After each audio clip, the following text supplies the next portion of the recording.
So it's another episode of Strange Things Catholics Do. This episode we're going to look at the Pope. Now, some people would say the Pope is a very strange thing that we have in the church, that we have this person who walks around in white all the time and tells us what to do. Now, to try and understand, there is actually a very strong scriptural understanding for this. Normally we associate the Pope with St. Peter, who was the first Pope in Rome, but particularly with the symbol of the keys. So what is going on with these keys? We end up with all these Catholic jokes about a guy rocks up to heaven and St. Peter's at the gate. But there's a whole lot more symbolism behind the keys. If you go into the book of Isaiah, chapter 22, verse 20, you start to see that this symbolism of the key takes on an enormous significance in the Jewish kingdom, particularly the kingdom of Judah. The whole idea was that you had the king, who was the supreme power, but then he had almost like a whole series of ministers, or what they called stewards, who were under him. A little bit like our constitutional monarchy here in Australia. You've got the Queen, then you've got the Prime Minister, and then the ministers. So the chief steward was like the Prime Minister. He had the power of veto over all the other stewards and tried to keep them in line. His symbolism, if you check this out in Isaiah 22, the symbolism was a massive key.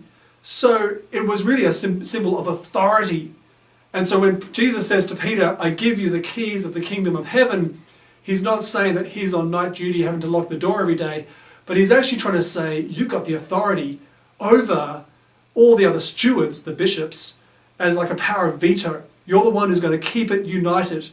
Now, we have a few other symbols that the Pope has. He's always got the funny hat. Now, these days, it's a mitre.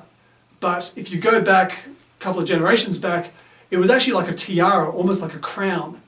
Now, what's the symbolism of this? Once again, this comes from the Jewish tradition where the high priest wore a turban. I'm not even going to attempt to pronounce the Hebrew name for this turban, but it's often translated into English as mitre. So you find that this symbolism carried through as the symbol of authority for the bishops, but particularly for the Pope. One of the other things you have is the little white skull cap that you always see the Pope playing around with. He puts it on kids' heads and things like this, just to muck around. This is actually called a zucchetto. Now, this is the funny bit. The word zucchetto is the same word from which we get zucchini, because it basically means little gourd, or like a half pumpkin, basically because that's the shape.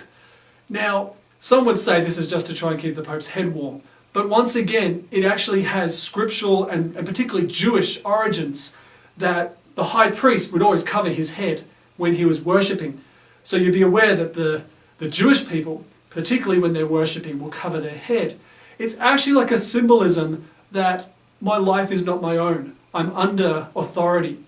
And so the fact that the Pope wears this becomes a powerful symbolism that he's not actually the guy in charge. He's under the authority of God.